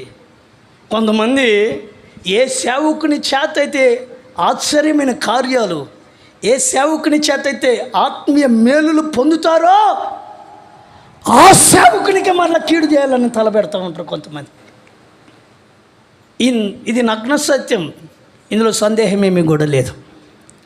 ఒకప్పుడు మూడు బారిపోయిన జీవితం, ఒకప్పుడు వారి సొంత వారే వారిని వెలివేసిన పరిస్థితి. వాళ్ళని తీసుకొచ్చి ఇది బలిపీఠం దగ్గర పెట్టి వాళ్ళ స్థితిగతులు మార్చి వాళ్ళకు విలువైన స్థితిని ఇస్తే వారు ఎదిగిన తర్వాత వాళ్ళు ఎవరో వాళ్ళు మర్చిపోతున్నారు. వింటున్నారా? సౌలు సమూయేలు వస్త్రపు చెంగును అలాగే పట్టుకున్నాడని అది చిరిగిపోయింది. సమూయేలు దైవ సేవకుడు మనసులో బాధపడ్డాడు. ఒకటే మాట చెప్పాడేమో తెలుసా? నీవు యోగ్యుడు కాదు, నీ యొద్ద నుంచి రాజ్యమునైన తీసివేశాడు, నీకంటే ఉత్తముడైన నీ పొరుగువానికి దాన్ని అప్పగించాడు. ప్రైజ్ ది లార్డ్, హల్లెలూయా. గర్వము కొని తెచ్చినటువంటి పరిస్థితులు ఎలా ఉన్నాయో చూసారా మీరు? మాట వింటే అయిపోయా, కాస్త ఆలస్యమైంది, కొంచెం ఓపిక చేస్తే. తెలంగాణ భాషలో ఎక్కువగా వాడే పదం ఏంటో తెలుసా? ఓపిక లేదన్న వీళ్ళకే అంటారు. మరి కొంతమంది ఏమంటారు తెలుసా? ఈ సహోదరికి కాస్త ఓపిక అండి, కొంచెం ఓపిక కలిగిన వ్యక్తి అండి, కొంచెం ఓపిక చేస్తే సరిపోయేది కదా, ఓపిక చేయలే, కాస్త ఆలస్యమయ్యేసరికి సొంత ఆలోచన చొప్పున వెళ్ళి దేవునికి అట్టుగా దేవుని ఎదుట నిలబడలేకపోయాడు. ఇప్పుడు రాజ్యాన్ని పోగొట్టుకున్నాడు. పరిస్థితులన్నీ తారుమారైపోయాయి. నేను ఎందుకు ఈ మాట చెప్తున్నానంటే, పొట్టేళ్ల క్రొవ్వు అర్పించుట కంటే మాట వినుట శ్రేష్టం. దేవునికి మహిమ కలుగును గాక. ఆమేన్. హల్లెలూయా, హల్లెలూయా. వాక్యం బోధించే సేవకుడు మీకంటే వయసులో చిన్నోడై ఉండొచ్చు, మీ కుమారుడికుండే వయసు సేవకునికి ఉండొచ్చు. అయితే ఒక్క మాట వాస్తవం, నిలబడింది పరిశుద్ధాత్మను బట్టి, ఎన్నుకొనిది సర్వశక్తి కలిగిన దేవుడు గనుక, మాట్లాడేది ఆయన గనుక ఆ మాటనికి నువ్వేం చేయాలా? లోబడి, అది శ్రేష్టమైన మాట గనుక వాటి ప్రకారంగా నడిస్తే నీ జీవితం ఆశీర్వదించబడుతుంది. దేవునికి మహిమ కలుగును గాక. ఆమేన్. హల్లెలూయా, హల్లెలూయా. కొంతమంది పిల్లలు ఉంటారు, అటు తల్లిదండ్రుల మాట వినరు, ఇటు సేవకుల మాట కూడా వినరు. వాళ్ళని అప్పుడప్పుడు మన కంట కనబడుతూనే ఉంటారు. వారి జీవితాన్ని కాస్త గమనిస్తే అన్నిట్లో కూడా ఏ ప్రయోజనం కూడా ఉండదు. ఏంద్రా బాబు నీకు ఎంత గర్వం, ఏమ్మా నీకు ఎంత గర్వం ఏంటి అన్నామనుకో, ఏమండి మరి దేన్ని చూసి గర్విస్తారో అర్థం కాదు. నాకు అనిపిస్తుంది తల్లిదండ్రులు అయినా కాస్త పట్టించుకున్నారా లేకపోతే అడుగుతున్నారా లేదా అని అనిపిస్తుంది అప్పుడప్పుడు నాకు. ఈ రోజున మీ పిల్లలు ఎక్కడున్నారు ఒకసారి ఆలోచించండి. కొంతమంది ఇంటి దగ్గర ఉండి దారి తెన్ను లేనోళ్ళకి లేగా తిరిగినట్లు తిరుగుతున్నారు. కొంతమంది జీవితాలు పాడైపోతున్నాయి. కొంతమంది దేనికి భయపడకుండా, ఏమండి దేనికి లోపడకుండా తన జీవితాన్ని నష్టపరుచుకుంటున్న వాళ్ళని చాలామందిని చూశాను గనుక ఈ మాట చెప్తున్నాను. సేవకుడు ఒక మాట, దైవజనుడు ఒక మాట ఖండించాడు, గద్దించాడు, చెప్పాడంటే అది నీ మేలు కోరి చెప్తాడు. అది కఠినమైన దానికి లోబడితే నీ జీవితం ఆశీర్వదించబడుతుంది. దేవునికి మహిమ కలుగును గాక. ఆమేన్. హల్లెలూయా, హల్లెలూయా. మొక్కై వంగనిది. మరి మీ పిల్లలకి చెప్తున్నారా? వాక్యం చదువుతున్నారా? ప్రార్థన చేసుకుంటున్నారా అని ఎప్పుడైనా హెచ్చరిస్తున్నారండి? చెప్తున్నారా? హాస్టల్లో ఉన్నా కానీ క్రైస్తవుని అని చెప్పుకోవడానికి ఏమన్నా సందేహం ఉందండి? బైబిల్ గ్రంథంలో నేను క్రైస్తవుని అయి ఉన్నందుకు నేను గర్విస్తున్నాను అంటాడు. దేనికంట? క్రైస్తవుని అయి ఉన్నందుకు. యేసుక్రీస్తుని ఎరిగాను గనుక ఎక్కడున్నా కానీ దేవుని వాక్యం చదువుకుని ఆ వాక్యం మన జీవితాన్ని సరిచేస్తే స్థిరపరుస్తుంది కనుక ఈ పిల్లలకు కూడా దీన్ని హెచ్చరికగా చెప్పాలి. Praise the Lord. హల్లెలూయా. దేవుని మాట కానీ దైవ సేవకుల మాట కానీ వినకపోతే, ఏమండి తల్లిదండ్రుల మాట వినకపోతే, బైబిల్లో ఒక మాట రాస్తుంది, తల్లిదండ్రుల మాట వినకపోతే ఏమవుతుందంట? లోయ కాకులు వచ్చి వారి కనులు ఓడ పీక్కుని పోతాయంట. సామెతల గ్రంథంలో రాస్తుంది. ఏం పీక్కపోతాయి? చెప్పాలి, ఏమవుతాయి? కొంతమంది తల్లిదండ్రుల మాట వినరు, దేవుని సేవకుని మాట వినరు. మాకు చెప్తారా వీళ్ళు అన్న కాడికి నాకు అనిపిస్తుంది వాళ్ళని చూసి ఒక చిన్న స్మైల్ ఇచ్చి సైలెంట్గా వదిలేవాలి. మనం నాశనానికి ముందు ఏం నడుస్తుందంట? అంతే, చిన్న స్మైల్ ఇచ్చి ఒకసారి వదిలేస్తే. అప్పుడప్పుడు నేర్పించాను కదా, ఒక ఒక ఏమంటారు, పక్షులు వేటగాడు పాట నేర్పించాడంటే. ఏం పాట? వేటగాడు వస్తున్నాడు, జాగ్రత్త జాగ్రత్త, వలలు చేత పట్టుకుని వస్తున్నాడు, జాగ్రత్త జాగ్రత్త, వలలు ఒగ్గాడు, జాగ్రత్త జాగ్రత్త, జాగ్రత్త జాగ్రత్త అని పాట నేర్చుకున్నాయి కానీ ఎగిరిపోవడం నేర్చుకున్నాయి. ఆయన వస్తుంటే పాట పాడుతున్నాయంట. వేటగాడు వస్తున్నాడు, వలలు తీసుకుని వస్తున్నాడు, వలలు ఒగ్గాడు అని అంటానే పోయి అందులో పడ్డాయండి. దాని అర్థం ఏంటి? వాడు జాగ్రత్త అన్న అంశం తీసేరు ఎల్లో, దాంట్లో జాగ్రత్త అని తీసేసి ఇప్పుడు జాగ్రత్త అని పోయింది. వస్తున్నాడు, వేసాడు, పడటమే. గట్టిగా హల్లెలూయా చెప్పండి. హల్లెలూయా. కనుక అప్పుడప్పుడు దేవుని వాక్యము చేత ఖండించిన, హెచ్చరించిన, సరిచేసిన కొంతమందికి ఇలాంటి మాటలు గిట్టో, కొంతమంది ఇలాంటి మాటలు నొచ్చుకుంటారు, బాధపడతారు, చివరికి వారి జీవితాన్ని వారు పాడు చేసుకుంటారు. కఠినమైన మాట మన జీవితాలకి ఎంతైనా ఆశీర్వాదం. గట్టిగా హల్లెలూయా చెప్పండి. హల్లెలూయా. జనులు హితబోధను అంగీకరించక దురద ఏ చెవులంట? హితబోధ అంటే అర్థం ఏంటి? ఫుట్ నోట్లో రాస్తుంటుంది, ఆరోగ్యకరమైన బోధ. ఏంటిదంట? ట్యాబ్లెట్ ఎప్పుడన్నా వేసుకున్నారు, తీయగా ఉంటుందా చేదుగా ఉంటుందా? ఇంజక్షన్ నొప్పిగా ఉంటుందా లేకపోతే సమ్మగా ఉంటుందా? ఎట్లా ఉంటుంది? అబ్బాబ్బా నొప్పిగా ఉందయ్యా అంటే కుదురుతుందా? మంచిదేగా.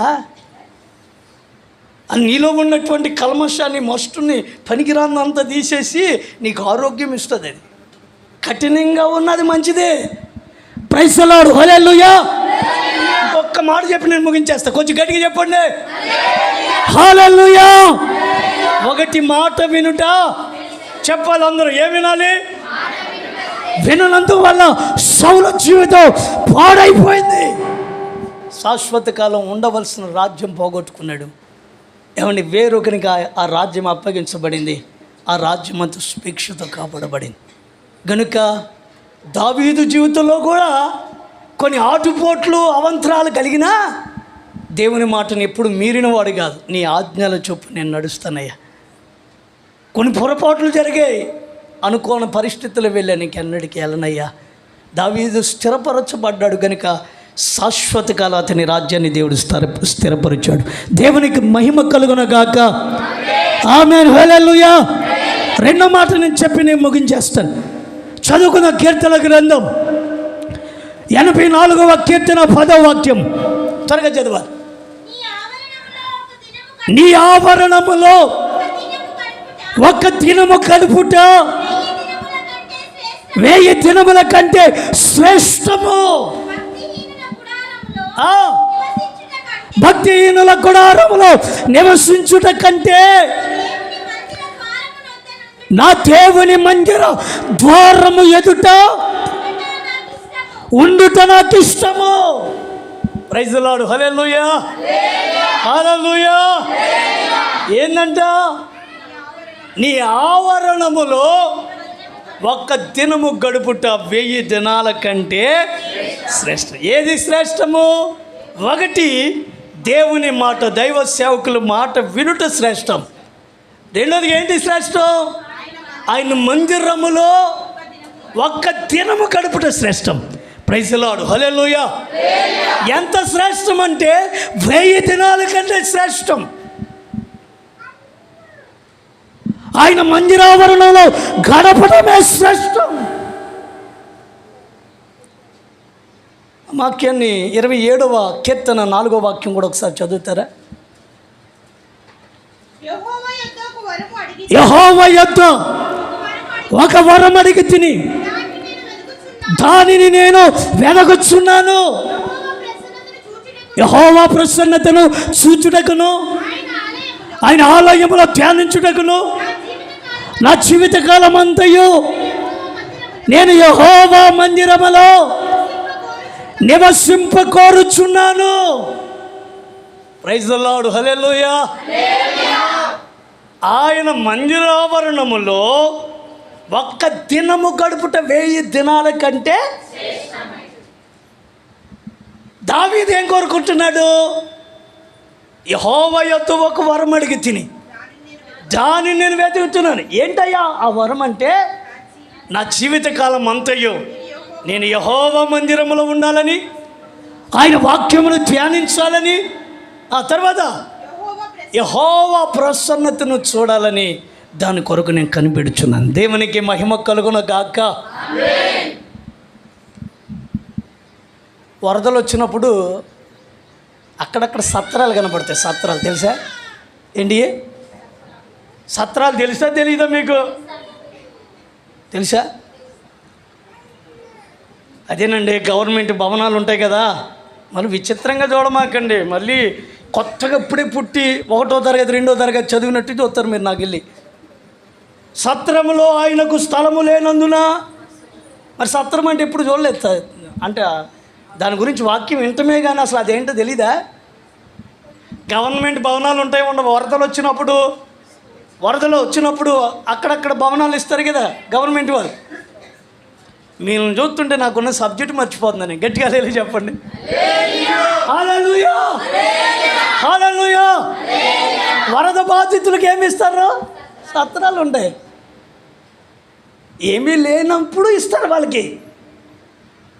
ఏమీ లేని వాళ్ళకి ఉన్న రేకు షెడ్ అయినా గొప్పదే.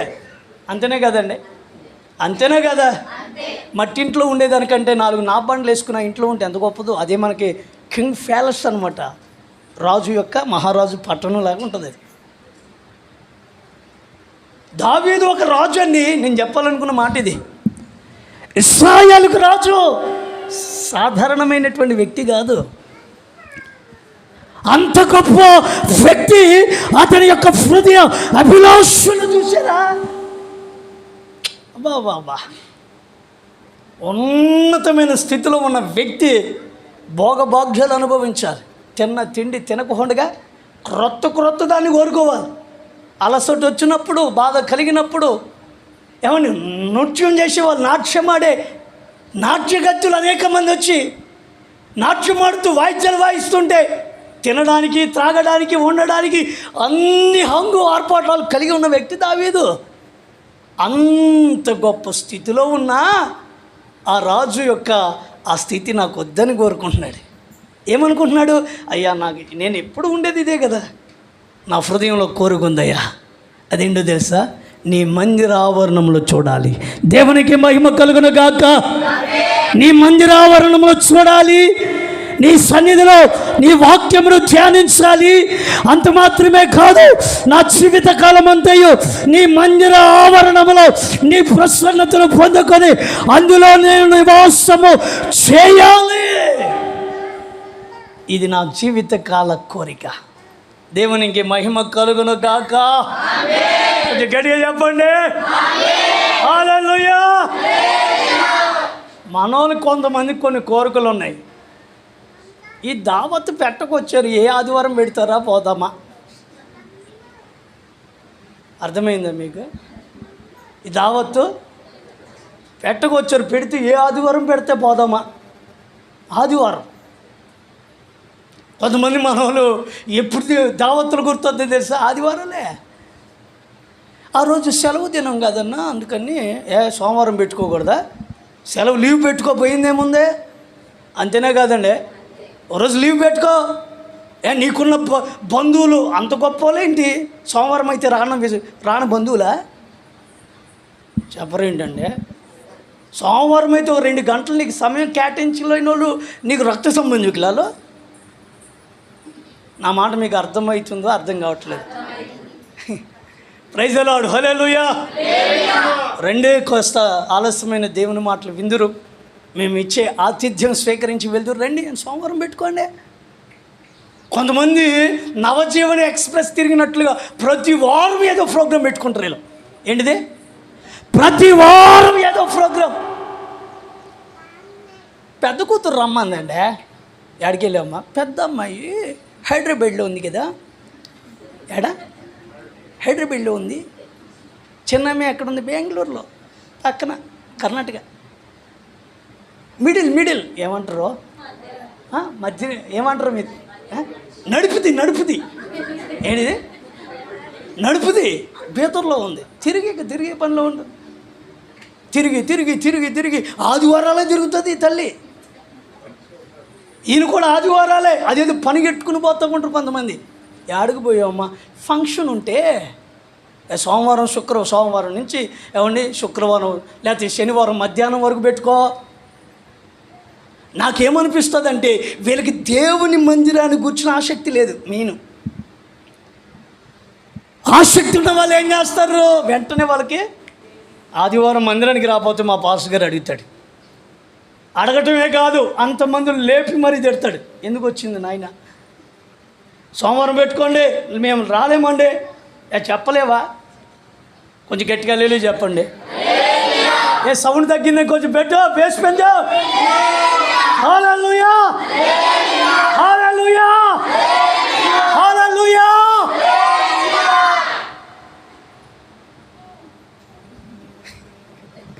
నాకు అనిపిస్తుంది, దేవుని మందిరంలో 2:30 గంటలు మనకు ఆరాధన, అంతేనండి. 9 గంటల నుంచి 11:30 వరకు 2:30 గంటలని ఉండలేకపోతున్నామంటే శ్రేష్టమైన పునరుద్ధానం కోసం వాళ్ళు అంత ప్రయాసపడ్డారు. రంపం చూడగానే ఇక్కడి నుంచి ఆడబోతావేమో, అంతేనా?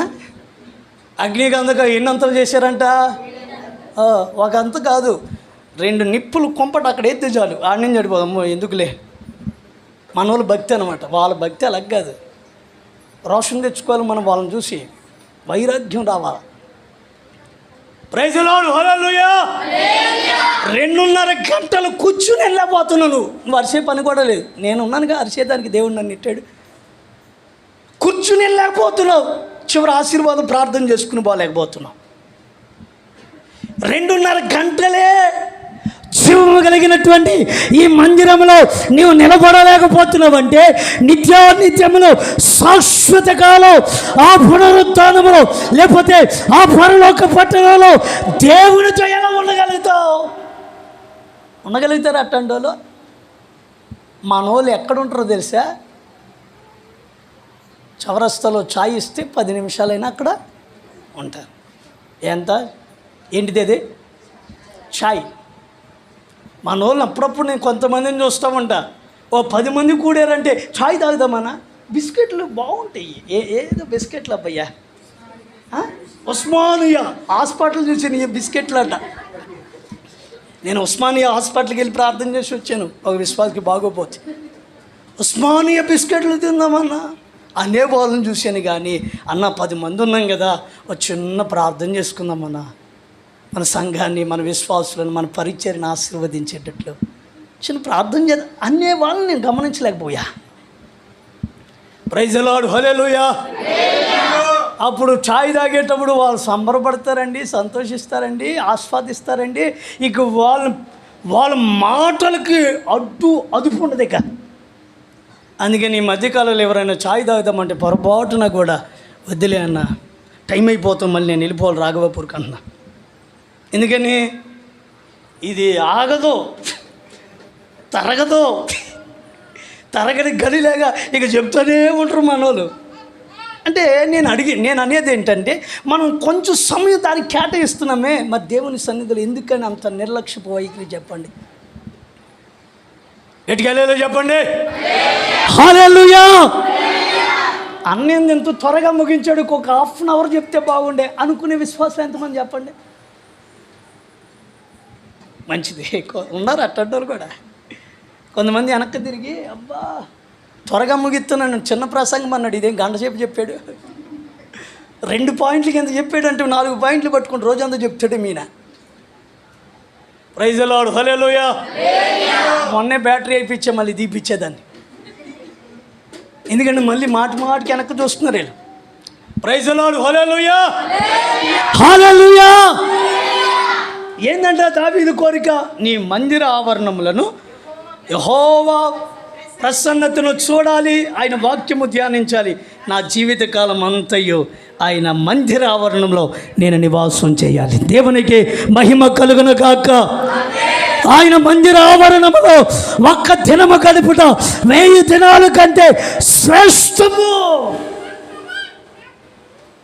మనం కోరుకోవాల్సింది ఏంటో తెలుసా? అయ్యా ఒక్క దినమైన నీ మందిరంలో ఉండాలి. నా సంవత్సరంలో, నా జీవితకాలంలో, ఈ సంవత్సరంలో 52 వారాల్లో ఒక్క ఆదివారం కూడా నేను మిస్ కాకూడదు నైనా, నీ సన్నిధిలో కనబడాలి. దేవునికి మహిమ కలుగును గాక. మీరందరూ తీర్మానం చేయాలి. ఇప్పుడు కుడికి ముగించిన తర్వాత ఏం తీర్మానం అంటే, ఒక్క ఆదివారం కూడా నీ మందిరాన్ని నేను చెప్పాలి, నీ మందిరమును నేను విడిచిపెట్టనయ్యా, నీ శాశ్వత కాలం నీ మందిర ఆవరణంలో నివసించాలి నేను. మరి చెప్పొచ్చో చెప్పకూడదు? గట్టిగా హల్లెలూయా చెప్పండి. అయినా చెప్పేస్తా, కొంచెం గట్టిగా చెప్పండి. హల్లెలూయా. పెంతుకొస్తు సంఘాలు కాని సంఘాల్లో కొంతమంది ఏం చేస్తారు తెలుసా? చనిపోయిన వెంటనే ఆ మనిషిని తీసుకొచ్చి ఆడబెడతారు, మందిరం దగ్గర పెట్టి పాస్టర్ గారు భలే ప్రార్థన చేస్తారు, ప్రభువా యేసు పాదాలు అనబడిన ఈ పాదం, ఏ పేరంట, యేసు పాదాలు అనబడిన ఈ పాదం తన జీవితకాలంలో ఒక్కసారి కూడా ఆ పాదం మందిరంలో కూడా పెట్టలా. కానీ చనిపోయినప్పుడు మాత్రం ఆడబెట్టారా? ఆయన దీర్ఘకాల ప్రార్థన చేస్తాడు, నీ సన్నిధిలో చేర్చుకొని ఆయన నిత్య విశ్రాంతిలో ప్రవేశింపజేయి. పితా పుత్ర పవిత్రాత్మ నామములో కోరుచున్నాము తండ్రి. ఎక్కడ ప్రవేశింపజేయాలంట? ఎప్పుడు? సభ అంటారండి అది. బ్రతికినంతకాలం తాగి తాగి తాగి ఎన్నిసార్లు చెప్పినా, నేను చెప్పినప్పుడు చేతులు కట్టుకున్నాను, సరే అన్న సరే అన్న అంటాడు. నేను ఇటు రాగానే పోయి తాగొచ్చాడు.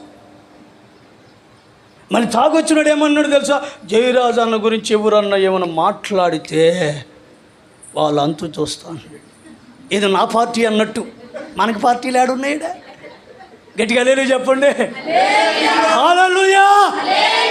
చూసారా అండి, జీవితకాలం అంతా మన జీవితాన్ని లోకంలో గడిపేసి త్రాగేసి తిరిగేసి చేయకూడని పనులన్నీ చేసేసి చివరిలో తీసుకొస్తే ఏం ప్రయోజనం ఉందా? ప్రయోజనం? ఆయన సజీవులకే దేవుడు కానీ మృతులకు జీవము కలిగిన దేవుని సన్నిధి. బైబిల్లో రాస్తుంది, జీవము కలిగిన దేవుని సన్నిధి. ఇది సజీవులకే స్థలం, ఇది మృతులకు స్థలము కాదు. Praise the Lord. హల్లెలూయా. అందుకని మనం బ్రతికి ఉన్నప్పుడే, మన కాళ్ళు చేతులు పనిచేస్తున్నప్పుడే, మన కనులు పనిచేస్తున్నప్పుడే, మనకు బలం ఉన్నప్పుడే దేవుని సన్నిధిలో మనము కనబడాలి. దేవునికి మహిమ కలుగున గాక. ఆమేన్. హల్లెలూయా. హల్లెలూయా. కొంతమంది తల్లులు, కొంతమంది అక్కోలు కూడా సోమవారం నుంచి శనివారం మధ్యాహ్నం వరకు ఈ మందిరం చుట్టూ అక్కడక్కడ రౌండ్లు వేస్తూ ఉంటారు, కనబడతారు. రౌండ్లు వేస్తారంటే అక్కడక్కడ తిరుగుతూ ఉంటారు వాళ్ళ పనుల్లో. శనివారం సాయంత్రం తమ్ముడు 7 గంటలకు మందిరం మీద పాటలు పెడతాడా, అప్పటి నుంచి బయటికి రారు. ఆదివారం ఆరాధన అయిపోయిన తర్వాత మరలా ఏదో ఇదిగా బయట తిరుగుతారు. నేను అనుకుంటాను ఏంటో తెలుసా, అంటే శనివారం పరిశుద్ధాత్మ కనిపెట్టి కూడిక వాళ్ళకి లేదు, పునరుద్ధానపు ఆరాధన వాళ్ళకి లేదు. మరి 2 పోగొట్టుకున్న తర్వాత మళ్ళీ యథావిధిగా రొటీన్ లైఫ్. చూడండి ఎంత కఠినమైన కఠోరమైన అనుభవం, ఒకసారి గమనించండి. శనివారం ఎక్కడికి వెళ్ళావు? ఈసారి విజిటింగ్ వచ్చినప్పుడు మీ ఇంటికి, మీ ఇళ్ళకు, మన ఇళ్ళకు గట్టిగా లేలు చెప్పండి. హల్లెలూయా. ఏమండి, విజిటింగ్ వచ్చినప్పుడు అడుగుతా, ఎవరన్నా శనివారం కనపడకపోతే ఏ పరిస్థితుల్లోనైనా దేవుని సన్నిధికి వెళ్ళిపోవాలా. ఇంటి మీద పొయ్యి మీద తాలింపు పెట్టినా కానీ అయ్యో అయిపోతుంది, ఈ ప్రార్థనలోకి వచ్చేసాడు, అన్న వాక్యం చెప్పడానికి వచ్చేసాడు, మనం ఇంకా ఇంటికాడ కూర్చుంటే ఎట్టా అనిపించదా? రోషం కలిగిన విశ్వాసులు ఇంటి దగ్గర కూర్చోవాలంటే మనసు ఒప్పదు వాళ్ళకి. నేను దేవుని మందిరానికి వెళ్ళిపోవాలా. ఆమేన్. హల్లెలూయా. హల్లెలూయా. ఆయన సన్నిధిలో సంపూర్ణ సంతోషం ఉంది, ఆయన సన్నిధిలో గొప్ప నెమ్మది ఉంది, ఆయన సన్నిధిలో విశ్రాంతి ఉంది, ఆయన సన్నిధిలో సమృద్ధి మేలులు దాగి ఉన్నాయి. ఆయన సన్నిధిలో అడుగుపెట్టి చూడు, నిత్య ఆనందభరితులైతారు. దేవునికి మహిమ కలుగును గాక. నీ దుఃఖానికి నివారణ, నీ వ్యాధికి విముక్తి, నీ సమస్యలకు పరిష్కారం, నీ జీవితంలో మునుపెన్నడూ చూడని కార్యాలు దేవుని మందిరంలోనే మనం చూడగలుగుతాం. దేవునికి మహిమ కలుగును గాక. మన ఆసక్తి ఏమై ఉండాలా చెప్పాలి. ఇప్పుడు నీ మందిర ఆవరణములో ఒక్క దినము గడుపుట ఎన్ని దినాల కంటే? 1000 దినాలంటే ఎన్ని సంవత్సరాలు లెక్కేయండి. ఇప్పుడు బాగా క్యాల్కులేటర్ లేదు, ఫోను 3 సంవత్సరాల పైన అంతేనా? 365 రోజులు ఒక్క దినము గడుపుట ఎంత శ్రేష్టమో ఆలోచించారండి. మన వాళ్ళు ఓవర్కే పోగొట్టుకుంటారు ఆశీర్వాదం. ఏంటిది? ఆశీర్వాదం.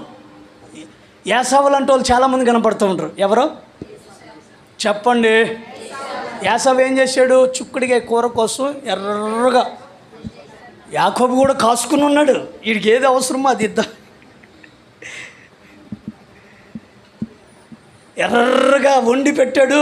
అయ్యగారు అలసిపోయి అడవి నుంచి వచ్చాడు, అరణ్యం నుంచి, ఆకలితో మండిపోతున్నాడు, ఆకలి వేసేస్తుంది.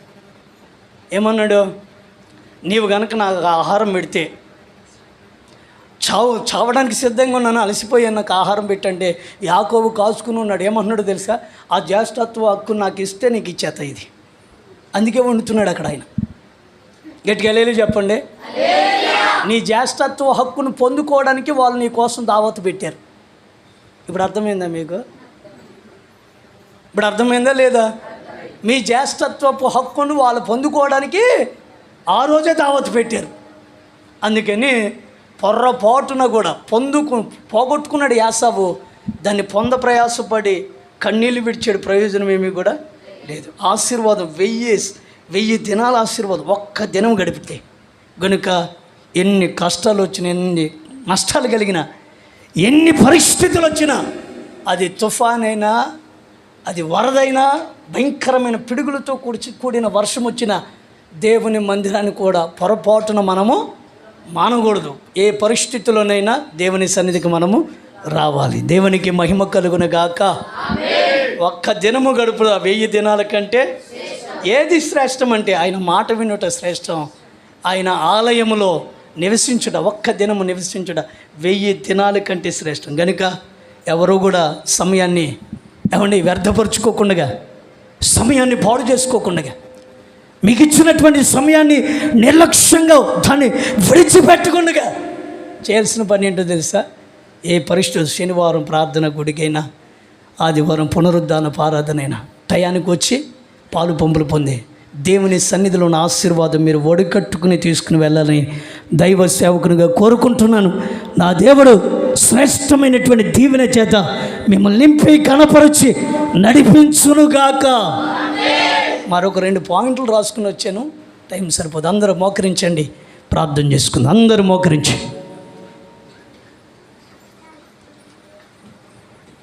ఆకాశం వైపు చేతులెత్తండి.